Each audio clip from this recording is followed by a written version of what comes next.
So, ayan, magandang araw mga paps. May new hiring po tayo ngayon. Inside Kuwait only.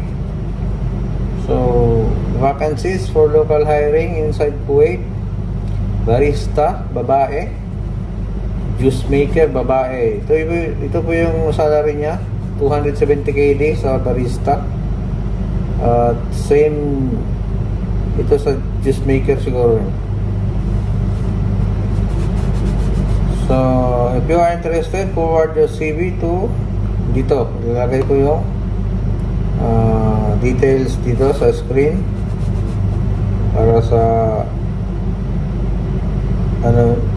forwardan nyo ng CV saka number ng WhatsApp number. Visa 18 po ito, transferable, local resident in Kuwait, immediate joiner po ito.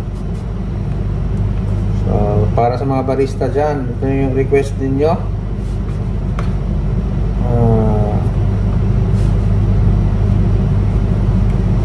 Kaya na bahala.